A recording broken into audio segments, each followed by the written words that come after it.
بسم اللہ الرحمن الرحیم۔ بریک سے پہلے یہ بات عرض کر رہا تھا کہ دین کو سمجھنا بہت ضروری ہے، اور جب ہم دین کو سمجھیں گے اور دین کے اوپر پوری طریقے سے عمل کریں گے تو انشاءاللہ ہمارے لیے بھی آسانی ہے، اللہ رب العزت ہمارے لیے بھی عزت رکھیں گے، باقیوں کے لیے بھی عزت رکھیں گے۔ ایسے کرتے ہیں، کال کی طرف جاتے ہیں اور پھر واپس آئیں گے ان سوالات کے جوابات کی طرف۔ السلام علیکم ورحمۃ اللہ وبرکاتہ۔ چلو میرے خیال میں ان کی کال جو ہے وہ ڈراپ ہو گئی ہے، کافی دیر سے انتظار کر رہے تھے۔ تو میں بات یہ شروع سے کر رہا تھا کہ اللہ رب العزت نے اس حضرت انسان کو اشرف المخلوقات بنایا ہوا ہے۔ تمام مخلوقات میں اللہ رب العزت نے اس انسان کو بڑی عزت بخشی ہوئی ہے، اور صرف مسلمان کو نہیں بلکہ انسان کو۔ تو اس انسان کو جب عزت بخشی ہے تو جیسے ایک انسان کو دوسرے انسان کے ساتھ رہنا ہے، اللہ رب العزت نے وہ تمام چیزیں بھی ہمیں بتلا دی ہیں کہ اگر یہ کام کیے تب تو ٹھیک ہیں، اور اگر یہ کام نہیں کیے بلکہ یہ کام کیے تو یہ ٹھیک نہیں ہے۔ ایسا کرتے ہیں، کال کی طرف جاتے ہیں اور پھر واپس آتے ہیں۔ السلام علیکم ورحمۃ اللہ وبرکاتہ۔ وعلیکم السلام ورحمۃ اللہ وبرکاتہ۔ But I have a question. جی کون؟ Basically, when you go do Umrah for your deceased parents, does Hajj be further upon you as well? Okay, brother, can you let us know where you're speaking from and what your name is? Or if you don't want to, that's perfectly fine. Now, I'm speaking from Birmingham, and my name is Yahya Rafiq. ٹھیک inshallah. Okay, that's fine. And I have one more question. When you go to Umrah as well, when you see the Khana Kaaba, G. what du'as can you read? What are the main du'as? So would you like me to answer in English or would you prefer in Urdu as well? Urdu as well, please. So you'd rather prefer in Urdu? Urdu, yes, please. That's fine. ٹھیک ہے انشاءاللہ، اردو کے اندر آپ کا جواب دیں گے۔ اچھا سوال آپ نے کیا، انشاءاللہ ضرور اس کا جواب دیں گے، خاصتاً جو دوسرا دعا کے بارے میں بہت سارے لوگ اس کے بارے میں پوچھا کرتے ہیں، اور اچھا ہے آپ نے سوال کر لیا ہے تاکہ اس کے بارے میں کہ کون سی دعا ہمیں اس وقت پڑھنی چاہیے۔ اگلی کال کی طرف جاتے ہیں۔ السلام علیکم ورحمۃ اللہ وبرکاتہ۔ وعلیکم السلام ورحمۃ اللہ وبرکاتہ۔ کون ساتھی بات کر؟ سر میں علی رضا بول رہا ہوں بدلی سے۔ ٹھیک ہے جی۔ سر جی، میرا یہ کویشچن ہے کہ میں پچھلے 15-20 سال سے کرائے کے مکانوں میں رہا ہوں، جگہ جگہ پہ رہ رہا ہوں۔ ٹھیک ہے۔ ابھی جو میری گھر والی ہے اس نے مجھے تنگ کیا ہے کہ مجھے مکان لے کے دو مورگیج پہ۔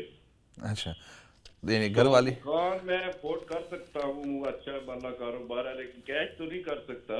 ڈپازٹ وغیرہ کے لیے میرے پاس پیسے بھی پڑے ہوئے ہیں۔ جی۔ تو میں نے ساری بات سمجھائی کہ وہ سود کے بارے میں سارا کچھ بتایا کہ بولتا ہے اگر خدا نہ خواستہ وہ صرف ماں بیٹی، دو بیوی میری اور ایک بچی ہے اور کوئی بھی نہیں ہے اس کا، تو مجھے ہر حالت میں مکان چاہیے، میں جلدی وہ قرضہ ختم کر دوں گی کمیٹیاں وغیرہ ڈال کے۔ تو آپ نے کیا اس کے کہا؟ بارے میں تھوڑا سا بتا دیں پلیز۔ تو آپ نے کیا کہا؟ وہ آپ کو کافی تنگ کرتی ہے؟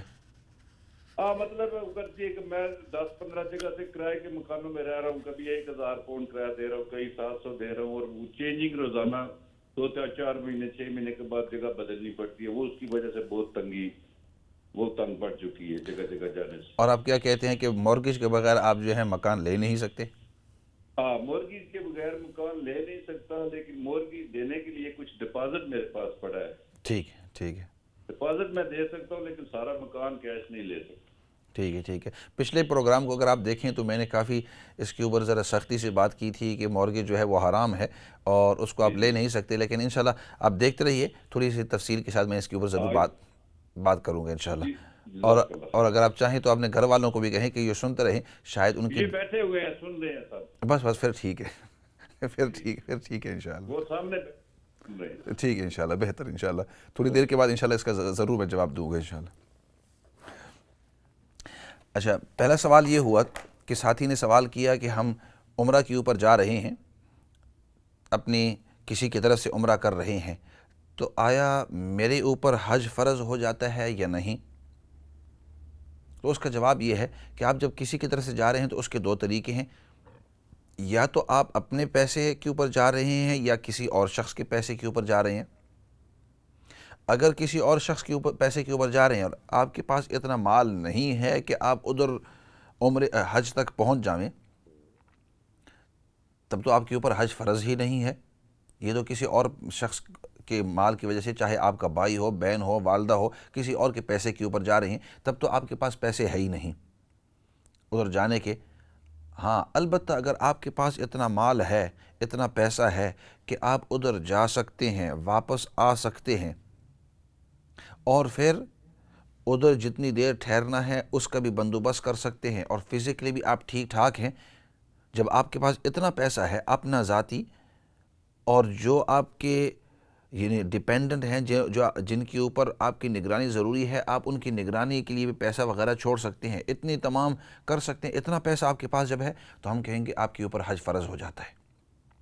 خاصتاً یہ جو لوگ عمرے کے لیے جاتے ہیں اور عمرے کے لیے جا کر پھر واپس آنا، حج تھوڑا سا اس سے ایکسپینسو ہوتا ہے، تھوڑا سا اس سے مہنگا ہوتا ہے. لیکن اگر آپ کے پاس اتنا پیسہ ہے کہ اس کی وجہ سے آپ حج پر جا سکتے ہیں، حج سے واپس آ سکتے ہیں، خاصتاً انگلینڈ کے اندر، اور وہاں کے رہنے کے جتنے پیسوں کی ضرورت ہے مکہ مدینہ کے اندر اور منی عرفات کی، یہ جتنا بھی ہو، یہ تمام آنے جانے کے پورے سفر کے اخراجات آپ کے پاس ہیں، تو ہم کہیں گے آپ کے اوپر حج فرض ہے. اب اس پیسے کے ذریعے اگر آپ نے کسی دوسرے شخص کی طرف سے عمرہ کیا ہے تو وہ تو عمرہ آپ کا قبول ہو گیا ہے کیونکہ آپ نے کسی دوسرے شخص کی طرف سے کیا ہے. لیکن چونکہ آپ کے پاس پیسہ تھا، آپ کے پاس مال تھا، آپ کے پاس صحت ہے، اور راستے کے اندر کسی قسم کی رکاوٹ نہیں ہے، تو اب آپ کے اوپر حج فرض ہو جاتا ہے. امید ہے تو آپ اس سے سمجھ گئے ہوں گے. تو سوال کے دو شق تھے. There were two parts to the answer. جواب کے دو شق تھے. There were two parts of the answer. One is you asked that you are going on behalf of somebody else. آپ کسی دوسرے شخص کی، چاہے آپ کے والد کی، آپ کی والدہ، چاہے کوئی بھی شخص ہو، تو عام طور پر جب آدمی کسی دوسری کی طرف سے جاتا ہے تو آپ کے راستے کے آنے جانے کے جو خرچے ہوتے ہیں یا تو آپ کے اپنے ہوتے ہیں، یا تو یہ ہے کہ کسی دوسرے شخص، آپ کے بھائی بہن وغیرہ، وہ دے رہا ہے. اگر کسی دوسرے کے خرچے کے اوپر جا رہے ہیں تب ہم آپ کے دیکھیں گے کہ آپ کے پاس آیا اتنا مال ہے کہ اگر آپ حج کے لیے جاتے، واپس آتے اور وہاں کے رہنے سہنے کا، if you had all that, that would have been fine. لیکن اگر آپ دوسرے شخص کے پیسے پر نہیں جا رہے ہیں، اپنے پیسے پر جا رہے ہیں، تو اس سے پتہ چلتا ہے کہ آف کورس آپ کے پاس ہے اتنا پیسہ کہ آپ وہاں تک جا سکتے ہیں، وہاں رہ سکتے ہیں، وہاں سے واپس آ سکتے ہیں. تو آپ کے پاس جب اتنا پیسہ ہے اور حج سے آپ کو کوئی ممانعت بھی نہیں، آپ منع بھی نہیں ہو رہے، تو اب آپ کے اوپر حج فرض ہو جاتے ہیں. تو یہ پہلے حصے کا جواب. دوسرے حصے کا the second question that you asked، دوسرا سوال جو آپ نے پوچھا کہ جب ہم وہاں جائیں اور وہاں جانے کے بعد کعبۃ اللہ کے اوپر جو سب سے پہلی نظر پڑتی ہے، تو آف کورس روایات میں آتا ہے کہ انسان کی جو پہلی نظر کعبۃ اللہ کے اوپر پڑتی ہے تو اس وقت جو بھی انسان دعا کرتا ہے، تو اللہ رب العزت اس دعا کو قبول کرتے ہیں. تو وہ وقت مختصر ہوتا ہے، تو کون سی دعا کرنی چاہیے؟ تو اس کے اندر بہت ساری یعنی دعائیں ہیں، لیکن چند دعائیں ایسی ہیں کہ انسان کو وہ بڑی پسند ہوتی ہیں. ایک تو وہ دعا میں عام طور پر ریکمینڈ کرتا ہوں کہ جو نبی پاک صلی اللہ علیہ وسلم نے خود بتلائی ہے کہ وقت مختصر ہو. ایک صحابی بلکہ آئے، واقعہ یہ ہے، ایک صحابی آئے، بڑی عمر کے تھے اور دیہاتی تھے. He was from the village. اور جو دیہاتی لوگ ہوتے ہیں، these villages, they are very very frank, straightforward people. بالکل سادے، سمپل اور اسٹریٹ فارورڈ قسم کے لوگ ہوتے ہیں. جو دل میں بات ہوتی ہے اس کو زبان کے اوپر وہ کہہ دیتے ہیں. ان کو یہ سیاسی اور گول مول کی باتیں نہیں آتی. تو وہ آئے نبی پاک صلی اللہ علیہ وسلم کے پاس اور عرض کرنے لگی، یا رسول اللہ صلی اللہ علیہ وسلم، میں آپ سے ایک سوال کرنے والا ہوں، اور وہ سوال اس طرح ہے کہ آپ نے ہمیں بہت ساری دعائیں سکھائی ہیں. آپ ہمیں ایسی دعا سکھاؤ کہ آپ نے اب تک جتنی بھی دعائیں مانگی ہیں اپنی عمر مبارک کے اندر، تو ان تمام دعاؤں کو یہ شامل ہو. اب عجیب سوال کہ مجھے مختصر، اور پھر آگے یہ بھی بتلایا کہ یا رسول اللہ صلی اللہ علیہ وسلم، یہ جو آپ مجھے دعا سکھائیں گے وہ چھوٹی ہو، کیونکہ میں بوڑھا ہوں، لمبی دعائیں میں سیکھ نہیں سکتا ہوں. تو اولاً تو یہ مانگی، یہ شرط رکھی کہ دعا ایسی ہو کہ آپ نے یعنی نبی پاک صلی اللہ علیہ وسلم کی دعاؤں سے بہتر مخلوق کے اندر کسی کی دعا نہیں ہو سکتی. جو دعائیں نبی پاک صلی اللہ علیہ وسلم نے سکھائی ہیں پورے مخلوق کے اندر سب سے بہترین وہ دعائیں، لیکن یہ صحابی پوچھ رہے ہیں کہ آپ کی دعاؤں میں سب سے بہتر ایسے دعاؤں کہ آپ کی تمام دعاؤں ان تمام کے اندر شامل ہو جائیں، اور پھر آگے یہ بھی بتلائے کہ وہ دعا مختصر ہو تاکہ میں جلدی اس کو سیکھ لوں۔ تو روایت میں آتا ہے صحابی فرماتے ہیں کہ نبی پاک صلی اللہ علیہ وسلم تھوڑی دیر کے بعد مسکرانے لگ گئے اور فرمایا کہ اس نے کیسا سوال کیا، کبھی آپ نے دیکھا کہ ایسا اچھا سوال کسی نے پوچھا ہو کہ کوئی اچھی دعا ہو جو میری تمام یعنی نبی پاک صلی اللہ علیہ وسلم کی تمام دعاؤں کو شامل ہو اور وہ مختصر بھی ہو۔ پھر آپ صلی اللہ علیہ وسلم نے صحابہ اکرام کو اور اس صحابی کو ایک دعا سکھائی کہ جو شخص یہ دعا پڑھے گا اور جو شخص یہ دعا مانگے گا تو اللہ رب العزت اس کو تمام جو میں نے دعائیں کی ہیں وہ تمام اس کے اندر شامل ہو جائیں۔ اور وہ عربی کے اندر نبی پاک حدیث صحیح ہے، اور نبی پاک صلی اللہ علیہ وسلم نے وہ دعا سکھائی اور فرمایا اللہم انی اسألک من خیر ما سألک منہ نبیک محمد صلی اللہ علیہ وسلم وأعوذ بک من شر ما استعاذک منہ نبیک محمد صلی اللہ علیہ وسلم وانت المستعان وعلیک البلاغ ولا حول ولا قوة الا باللہ العلی العظیم۔ یہ دعا سکھائی جس کو عربی کے اندر یاد ہو، اور جو یاد کر سکتے ہیں ان کو کرنا بھی چاہیے۔ دوبارہ ایک مرتبہ پھر بعد میں دہراؤں گا کہ اگر کسی کو لکھنا ہو، ریکارڈ کرنا ہو، یاد کرنا ہو، کیونکہ نبی پاک صلی اللہ علیہ وسلم کے الفاظ کے اندر جو برکت ہے وہ کچھ اور ہی چیز ہے، بہت بڑی برکت ہے۔ تو اصل تو نبی پاک صلی اللہ علیہ وسلم کی حدیث کو اس طریقے سے ہمیں یاد رکھنا چاہیے، لیکن کسی کو اگر نہیں آتی ہے تو اس کا ترجمہ بھی آپ کم از کم فی الحال کے لیے اپنی زبان کے اندر بھی کر سکتے ہیں، کیونکہ اللہ رب العزت تمہاری سب زبانوں کو جانتے ہیں۔ اور اس کا ترجمہ کہ اے اللہ تیرے نبی پاک صلی اللہ علیہ وسلم نے جتنی بھی خیر کی دعائیں مانگی ہیں ان تمام خیر کی دعاؤں کو میں اپنے لیے بھی مانگتا ہوں۔ تو نبی پاک صلی اللہ علیہ وسلم نے جتنی بھی اچھائیں اور خیر کی دعائیں مانگی ہیں، گویا تم کہہ رہے ہو کہ یا اللہ تیرے نبی پاک صلی اللہ علیہ وسلم نے جتنی بھی خیر کی دعائیں مانگی ہیں ان تمام خیر کی دعاؤں کو میں بھی مانگتا ہوں۔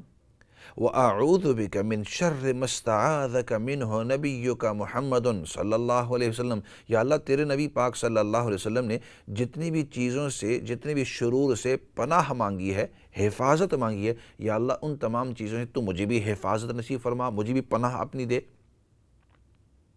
وَأَنْتَ الْمُسْتَعَان، تیری ہی سے ہم مدد طلب کر سکتے ہیں، اور وَعَلَيْكَ الْبَلَاغ، تیری تک ہی تمام مقاصد تک پہنچانا ہے، تو ہی اپنے مقصد تک، ہمارے مقاصد تک تو ہی پہنچا سکتا ہے۔ وَلَا حَوْلَ وَلَا قُوَّةَ إِلَّا بِاللَّهِ، دنیا کے اندر کوئی طاقت نہیں تیرے علاوہ، تیرے پاس ہی ساری کی ساری طاقت ہے، تیرے ہی ہاں ساری قدرت ہے۔ تو یہ مختصر دعا ہے۔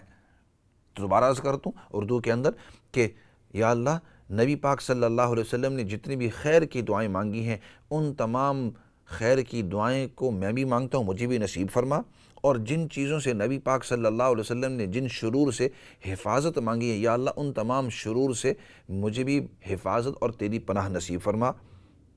اور یا اللہ تیرے ہی سے مدد طلب کی جاتی ہے، تو ہی ہمارے مقاصد تک تو ہی پہنچا سکتا ہے، تیرے علاوہ کوئی طاقت نہیں، تو ہی سب سے بڑا طاقتور ہے اور تو ہی ہر جگہ سب کچھ کر سکتا ہے۔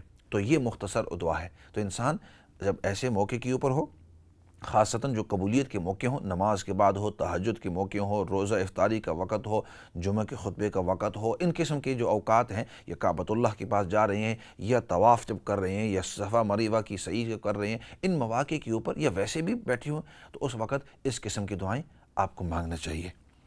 اگلے سوال کی طرف جانے سے پہلے ایسے کرتے ہیں کہ ایک دو اور سوال لے لیتے ہیں اور پھر ان کا بھی جواب اکٹھے دیں گے۔ السلام علیکم ورحمۃ اللہ وبرکاتہ۔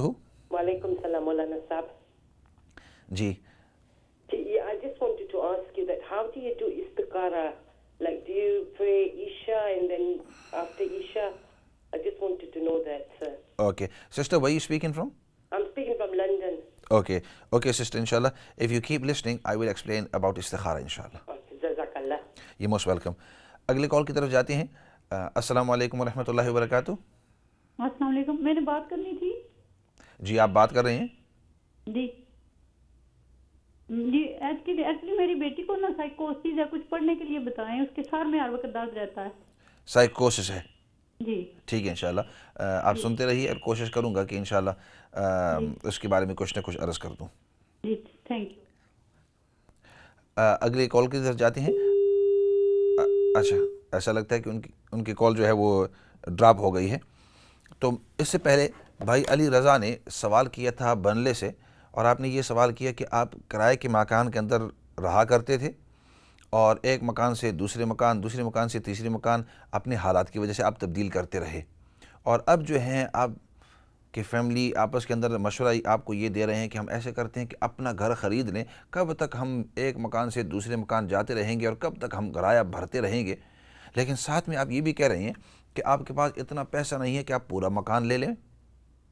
تو اس کی دوسری آپشن آپ کو یہ مشورہ دیا جا رہا ہے، آپ کو بتلایا جا رہا ہے کہ آپ ایسے کرو کہ نارمل جو بینک ہے اس سے آپ مورگیج لے لو، سود لے لو.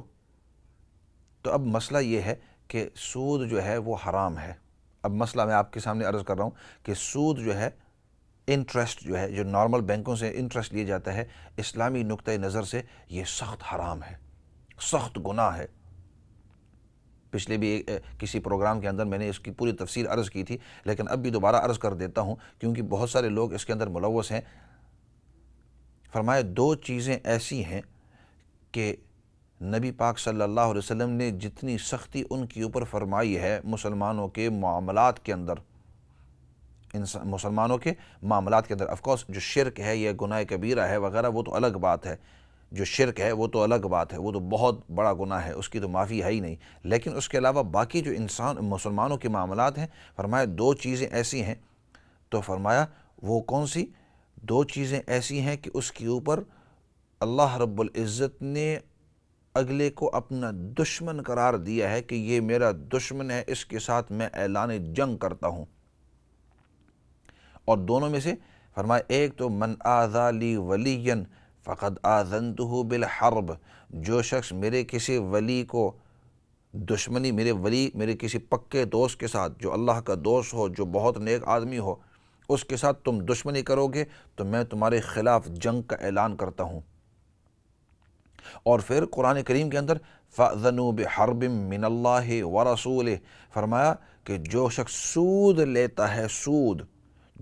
سود لیتا ہے تو فرمایا اللہ کی طرف سے اس کے خلاف اعلان جنگ ہے کہ یہ میرا پکا دشمن ہے، اب اس کو میرا اب اس کے اوپر جنگ کا اعلان کر دو، میں اس کے ساتھ جنگ کرتا ہوں، میں اس کے ساتھ لڑائی کرتا ہوں، میرے دشمنی کے اوپر آ گیا ہے. اب اندازہ لگاؤ کہ جس کے بارے میں اللہ رب العزت فرما رہے ہیں کہ یہ میرا دشمن ہے، تو وہ نہ آخرت کے اندر کامیاب ہو سکتا ہے نہ دنیا کے اندر کامیاب ہو سکتا ہے. اور پھر صرف اتنا ہی نہیں بلکہ پھر آگے حدیث پاک کے اندر نبی کریم صلی اللہ علیہ وسلم نے فرمایا 10 ایسے لوگ ہیں کہ جن کے اوپر لعنت فرمائی ہے. فرمایا جو سود لیتا ہے اس کے اوپر بھی اللہ کی لعنت ہے، جو سود لیتا ہے اس کے اوپر اللہ کی لعنت ہے. جو سود دیتا ہے، سود کے اوپر پیسے لوگ ہوتے ہیں، لوگ قسطوں کے اوپر پیسے دیتے ہیں سود کے ساتھ کہ آپ ہمیں اس کے اوپر سود دیتے رہنا، give me interest upon this. تو سود جب آپ لے رہے ہیں، فرمایا جو سود لے رہا ہے اس کے اوپر بھی لعنت، جو سود دے رہا ہے اس کے اوپر بھی اللہ کی لعنت، بلکہ جو سود لکھ رہا ہے، جو لکھائی کر رہا ہے اس کے اوپر بھی اللہ کی لعنت، جو مدد کر رہا ہے. اب اندازہ لگاؤ کہ کتنا سخت گناہ ہے کہ جو لے رہا ہے، دے رہا ہے، وہ تو گناہگار ہے ہی، ان کے اوپر اللہ کی لعنت ہے ہی، لیکن فرمایا جو مدد بھی اس کے اندر کر رہا ہے، جو لکھ رہا ہے، جو اشارہ بھی کر رہا ہے، بتلا رہا ہے، فرمایا اتنا سخت گناہ ہے کہ وہ بھی اس گناہ کے اندر شامل ہے. دو باتیں ہو گئی، ایک تو اعلان جنگ اللہ کی طرف سے، دوسرا کہ اس کے اوپر لعنت ہے، نبی پاک صلی اللہ علیہ وسلم کی اللہ کی لعنت ہے، اور پھر فرمایا والناس اجمعین، تمام کے تمام لوگوں کی اس کے اوپر لعنت ہے، فرشتوں کی بھی اس کی لعنت ہے. دو باتیں. تیسری بات یہ ان گناہ میں سے ہے کہ جس کو علماء فرماتے ہیں استمرار. کیا مطلب استمرار؟ مطلب یہ کنٹینیوس ہے، یہ چلتا رہتا ہے کہ اگر آپ ایک شخص جس وقت نماز پڑھ رہے ہیں، جب تک آپ نے نماز پڑھی اتنی دیر تک آپ کو ثواب ملا، آپ نماز سے ہٹ گئے، آپ کو اب آگے آپ کوئی اعمال نہیں کر رہے تو اس نماز کا ثواب نہیں مل رہا. آپ نے روزہ رکھا 14 گھنٹے کا، 16 گھنٹے کا، 14 گھنٹے ختم ہوئے، آپ کا روزہ ختم ہو گیا. اسی طرح گناہ کر رہے ہیں، آپ نے کسی کو گالی دی، نعوذ باللہ اگر کوئی شخص گناہ کر رہا ہے، کسی کو گالی دی، آپ نے ایک گالی دی، جتنی دیر آپ نے گالی دی اتنا گناہ ہوا. لیکن سود ایسا ہے کہ وہ وقت کے ساتھ محدد نہیں ہے، وہ لمٹ نہیں ہے، بلکہ جب تک وہ سود آپ کے ذمے ہے، آپ سو رہے ہیں لیکن ہم پھر بھی کہیں گے کہ آپ کے اوپر وہ سود ہے، آپ سود کا گناہ کر رہے ہیں. آپ نماز پڑھ رہے ہیں اپنی، اور نماز تو پڑھ رہے ہیں، ادھر آپ نیکی کا کام کر رہے ہیں، لیکن آپ کے اوپر آپ کے اوپر سود ہے، آپ کے اوپر وہ سود ہے، آپ کے اوپر وہ انٹرسٹ ہے. تو نماز بھی پڑھ رہے ہیں لیکن ادھر سے سود کا گناہ مل رہا ہے، کیونکہ سود کا قرضہ آپ کے اوپر ہے. آپ بیٹھے بیٹھے قرآن کریم کی تلاوت تو کر رہے ہیں، اس کا ثواب آپ کو مل رہا ہے قرآن کریم کی تلاوت کا، لیکن چونکہ آپ نے سودی کاروبار کیا ہے، آپ نے سود کے اوپر قرضہ لیا ہوا ہے، جس گھر کے اندر رہ رہے ہیں وہ گھر سود ہی ہے، تو اب وہ سود کا گناہ آپ کے اوپر چل رہا ہے. اب اندازہ لگاؤ. اور واقعی اس طرح بات ہے کہ جب تک وہ سود اب جس سود سے، جس کے اوپر اللہ نے لعنت کی، رسول صلی اللہ علیہ وسلم نے لعنت کی، اس سے آپ اپنا گھر لے رہے ہیں. کیا خیال ہے کہ لعنت کا مطلب بغیر برکت کے، اس کے اندر برکت نہیں ہوتی اور اللہ کی رحمت سے وہ دور ہوتا ہے. اب اندازہ لگاؤ کہ جب ایک شخص اور اس کا گھر اور اس کا گھرانہ اللہ کی رحمت سے دور ہو، اس کے اوپر اللہ کی لعنت برس رہی ہو، نبی پاک صلی اللہ علیہ وسلم کی لعنت اس کے اوپر برس رہی ہو، کیا خیال ہے اس گھرانے کے اندر سکون ہوگا؟ ہرگز نہیں. کیا اس گھرانے کے اندر اطمینان ہوگا؟ ہرگز نہیں. کیا آپس کے اندر برکت ہوگی، اطمینان ہوگا، پیار محبت ہوگا؟ ہرگز نہیں. ہمارا ایمان ہے کہ جس کے ساتھ اللہ اور اللہ کے رسول دشمنی کرتے ہیں وہ کبھی سکون اطمینان کے ساتھ نہیں رہ سکتے، وہ کبھی بھی اطمینان اور سکون کے ساتھ اپنی زندگی عزت کے ساتھ نہیں گزار. اوپر سے جیسے بھی نظر آوے لوگوں کو، لیکن اندر سے ان کا کوئی سکون نہیں ہوگا، کیونکہ نبی نے اور اللہ رب العزت نے ان کے ساتھ دشمنی کا اعلان کیا ہے. تو اس لیے اپنے چھوٹے کرائے کے مکان کے اندر رہنا، عزت کے ساتھ، اللہ کی رضامندی کے ساتھ، نبی کی رضامندی کے ساتھ، دین کے احاطے کے اندر اور دین کے اوپر عمل کرتے ہوئے، یہ بہتر ہے بجائے اس کے کہ بڑی جگہ کے اندر ہو اور خواہ مخواہ یہ کہے کہ یہ میرا ہے، یہ آپ کا نہیں ہے، یہ تو بینک کا گھر ہے. آپ چند مہینے اگر پیسے نہ دیں، مجھے تو پتہ ہی نہیں ہوتا کہ کتنے مہینے دیں ہوئے نا، کیونکہ ہمارا ان کے ساتھ تعلق ان چیزوں کے ساتھ نہیں ہوتا، لیکن چند مہینے دیں اور آپ اس کو کیپ اپ نہ کر سکیں، آپ سے وہ گھر واپس لے لیں گے، آپ کا گھر ہے ہی نہیں. تو اس لیے آپ کو میں نصیحت کروں کہ ان گناہ کبیرہ سے دور رہیں، دین کے اوپر سمپل لائف گزاریں. اللہ رب العزت آخرت کے اندر بھی عزت دیں گے، دنیا کے اندر بھی عزت دیں گے. اور باقی پھر مختصر جو سائیکوسس کے بارے میں، اس کے بارے میں یہ ہے کہ آپ چوتھا کلمہ پڑھا کرو، اور چوتھواں کلمہ پڑھ کر اپنے ہاتھ کے اوپر دم کر کے اور اپنے جسم کے اوپر اور اپنے سر کے اوپر اس طرح دم کیا کرو. باقی استخارہ کے بارے میں وقت مختصر ہے، انشاءاللہ کوشش کریں گے اگلے پروگرام کے اندر، اگر آپ نے یہ سوال کیا it be nice of you, دوبارہ اگلے پروگرام میں سوال کرنا، تاکہ اس استخارہ کے اوپر پوری تفصیل عرض کروں گا، اور پھر انشاءاللہ پوری تفصیل عرض کروں گا تاکہ لوگوں کو اس سے فائدہ حاصل ہو جائے. تو استخارہ کا جو جواب ہے اگلے مرحلے کے لیے. اسی کے ساتھ پروگرام چونکہ ختم ہو رہا ہے، مختصر دعا کر لیتے ہیں. الحمدللہ رب العالمین والصلاة والسلام علی سید الانبیاء والمرسلین محمد وآلہ وصحبہ اجمعین. ربنا تقبل منا انک انت السمیع العلیم وتب علینا یا مولانا انک انت التواب الرحیم. یا رب العالمین، نبی پاک صلی اللہ علیہ وسلم نے جتنی بھی خیر کی دعائیں مانگی ہیں، ان تمام دعاؤں کے اندر ہم سب کو حصہ نصیب فرما، وہ تمام خیر کی چیزیں ہمیں بھی نصیب فرما. اور نبی پاک صلی اللہ علیہ وسلم نے جن جن چیزوں سے پناہ، جن شرور سے پناہ مانگی ہے یا اللہ اور حفاظت مانگی ہے، ان تمام چیزوں سے ہم سب کو پناہ اور حفاظت نصیب فرما. یا رب العالمین، سب سے بڑی بات وہ تیری رضامندی ہے، دنیا اور آخرت کے اندر ہمیں اپنی رضامندی نصیب فرما. یا اللہ، جتنے بھی گناہ ہیں، تیری نافرمانیاں ہیں، نبی پاک صلی اللہ علیہ وسلم کی نافرمانیاں ہیں، یا اللہ ان تمام نافرمانیوں سے تو ہمیں بچنے کی توفیق نصیب فرما، اور یا اللہ ان تمام چیزوں سے ہمیں دور فرما. اور یا رب العالمین، تیری فرمانبرداری کے اوپر اور نبی پاک صلی اللہ علیہ وسلم کی تمام سنتوں کے اوپر عمل کرنے کی پوری توفیق ہم سب کو نصیب فرما. یا رب العالمین جتنے بھی بیمار ہیں ان تمام کو شفائے کاملہ عاجلہ مستمرہ دائمہ نصیب فرما۔ یا رب العالمین جتنے بھی مرحومین اس دنیا سے جا چکے ہیں یا رب العالمین ان تمام مرحومین کی بخشش اور مغفرت فرما۔ یا رب العالمین تو ہم سب کو آپس میں اتفاق اور اتحاد نصیب فرما۔ یا رب العالمین یا رب العالمین ہم سب کو ایک اور نیک بنا۔ ہمارے دل کے اندر جو کدورتیں ہیں یا رب العالمین ان تمام کدورتوں کو دور فرما، اور ہم سب کو اخلاص کے ساتھ دین پر پورے طور پر عمل کرنے کی توفیق نصیب فرما۔ یا رب العالمین جتنے بھی لوگ پریشان حال ہیں تو ان سب کی پریشانیوں کو جانتا ہے، یا رب العالمین ان کی پریشانیوں کے حل کو بھی جانتا ہے۔ یا اللہ ان تمام پریشان حال کی پریشانیوں کو سب کو دور فرما، اور جہاں کہیں بھی لوگ مظلوم ہیں یا اللہ تمام مظلومین کو ظلم سے نجات نصیب فرما۔ سبحان ربک رب العزت عما یصفون وسلام علی المرسلین والحمد للہ رب العالمین برحمتک یا ارحم الراحمین۔ ناظرین سامعین، آپ کو پتہ ہے کہ یہ پروگرام ہر منڈے ٹیوزڈے ہوتا رہتا ہے۔ آپ بھی سنتے رہیے، دیکھتے رہیے، اور باقی ساتھیوں باقی لوگوں کو بھی بتلاتے رہیے تاکہ دین جتنا ہو سکے دنیا کے اندر پھیلتا رہے۔ اسی کے ساتھ والسلام علیکم ورحمۃ اللہ وبرکاتہ۔